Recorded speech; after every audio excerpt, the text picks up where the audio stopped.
శ్రీమాత్ర నమః. రేపు పుత్రద ఏకాదశి.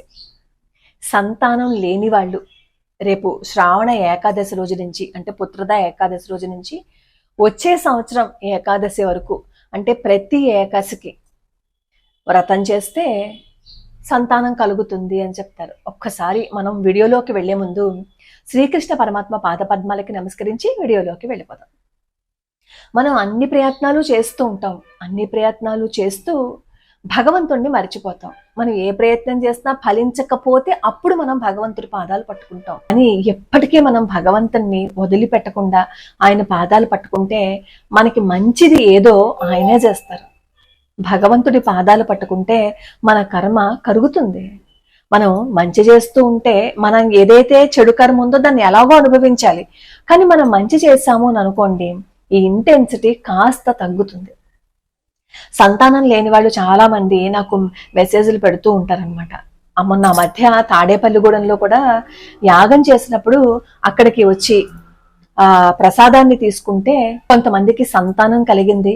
వాడు నాకు కామెంట్లు కూడా పెట్టారు. అలాగే మల్లవరం సుబ్రహ్మణ్యేశ్వర స్వామి వారి ఆలయం, మల్లవరం సుబ్రహ్మణ్యేశ్వర స్వామి వారి ఆలయానికి కూడా అక్కడికి వెళ్ళి షష్ఠి రోజు వెళ్తారనమాట. ఏవో కొన్ని ప్రక్రియలు ఉంటాయి, ఎర్ర చీర కట్టుకోవడం అలాంటివి ఉంటాయి.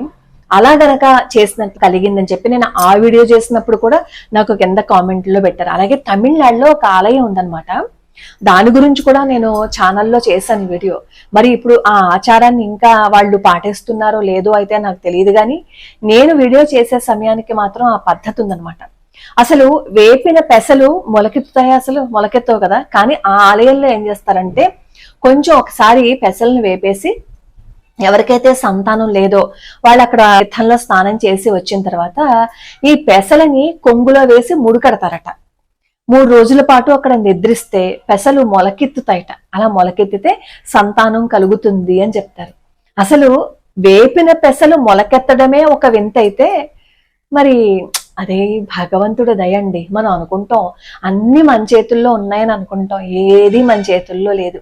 తర్వాత క్షణం ఏం జరుగుతుందో మనకి తెలియక ఏదో అంతా మనమే కూడబెట్టేసుకుందామని మనం ఎన్నో ప్రయత్నాలు చేస్తూ ఉంటాం. కానీ మనల్ని కాపాడేది, మనల్ని రక్షించేది భగవంతుడు మాత్రమే. రేపు పుత్రద ఏకాదశి కదా, పుత్రద ఏకాదశికి వ్రతం చేస్తారనమాట. అంటే రేపు మొదలుపెట్టి మళ్ళీ వచ్చే సంవత్సరం శ్రావణ ఏకాదశి వరకు వ్రతం చేస్తారనమాట. వ్రతం చేయడం అంటే ఏంటి? దశమి, ఏకాదశి, ద్వాదశి ఈ 3 రోజులు నియమాలని పాటిస్తూ వ్రతం చేస్తే సంతానం లేని వాళ్ళకి సంతానం కలుగుతుందని, అలాగే ఆర్థిక ఇబ్బందులు కూడా తొలుగుతాయని చెప్తారు. ఏకాదశి వ్రతం చేస్తే ఆర్థిక ఇబ్బందులు కూడా తొలుగుతాయని చెప్తారు. రేపు ఎలాగో ఏకాదశి కదా, జరుగుతుందా జరగదా అనే విషయాన్ని పక్కన పెట్టేయండి. మనం ఎప్పుడు మనకి ఇది జరుగుతుంది, మనకి వస్తుందనే పాజిటివ్ మైండ్ సెట్ తోటే ఉందాం. ఎన్నో ప్రయత్నాలు చేసి అన్ని సంవత్సరాల పాటు సంతానం కలగకపోయినా, అన్ని సంవత్సరాల పాటు మనకి ఇబ్బంది కలిగినా మనం ఏమనకుండా అన్ని రోజులు గడిపేశాం కదా. ఒకసారి ప్రయత్నం చేయండి. భగవంతుడి అనుగ్రహం ఉందనుకోండి, కొన్ని ప్రదేశాలకి వెళ్తే మన కర్మ కూడా తీరుతుంది. కర్మ విపాకంలో కూడా ఉంటుంది. కొన్ని బాధలకి, కొన్ని ఇబ్బందుల నుంచి బయటపడాలి అంటే కొన్ని క్షేత్రాలను దర్శించుకోమని చెప్తారు. అయితే దశమి రోజు, ఈ రోజు రాత్రి సాత్విక ఆహారాన్ని తీసుకోవాలి. అలాగే రేపు కూడా ఉపవాసం ఉండమని చెప్తారు.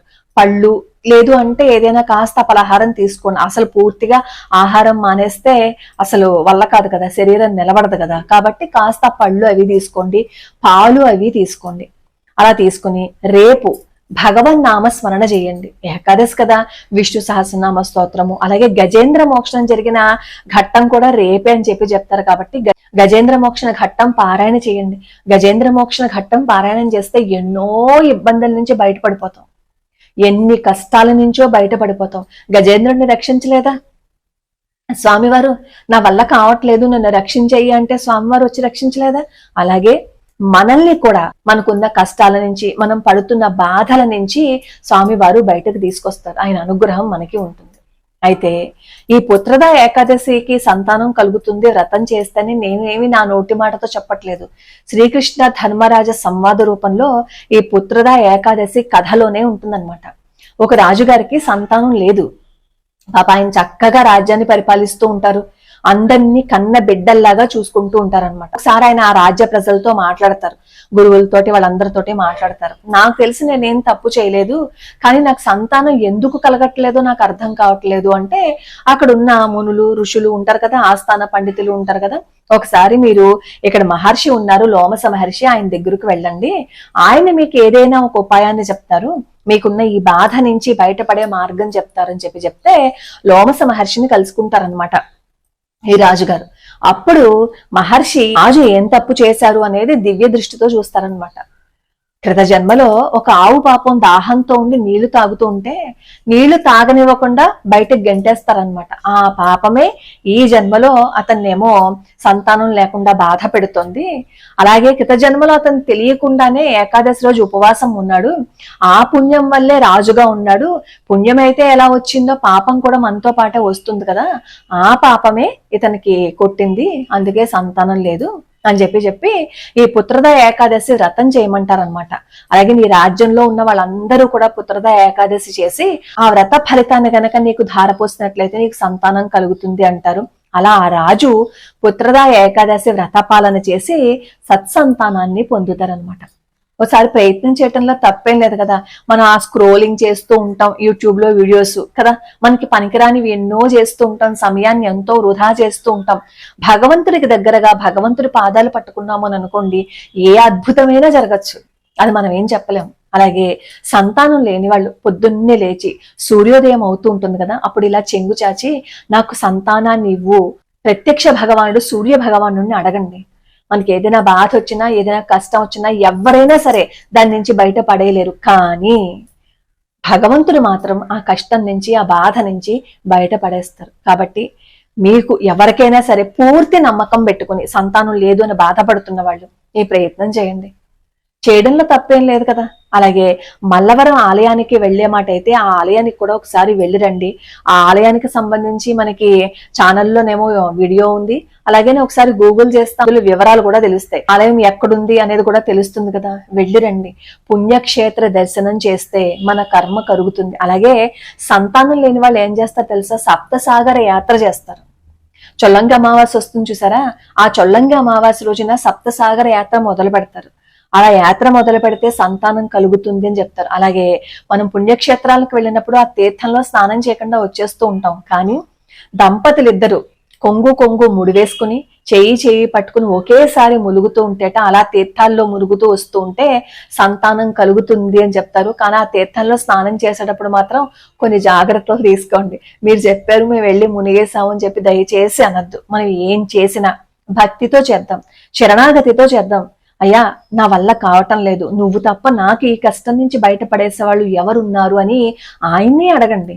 మనం అందరినీ ప్రశ్నిస్తాం, కానీ భగవంతుడితో మాట్లాడడం మొదలు పెట్టాము అని అనుకోండి, ఆయన అనుగ్రహం మనకి ఖచ్చితంగా ఉంటుంది. ఒకవేళ పుత్రద ఏకాదశి ఈ వ్రత పాలన చేయలేని వాళ్ళు, ఆరోగ్యరీత్యా ఇబ్బందులు ఉన్నవాళ్ళు, రేపు ఎలాగో నేను కథ చదివి పెడతాను, ఆ కథను విన్నా కనీసం అందులో చెప్పినవి మనం పాటించిన ఏకాదశి వ్రత పాలన చేసిన ఫలితం వస్తుంది అని చెప్తారు.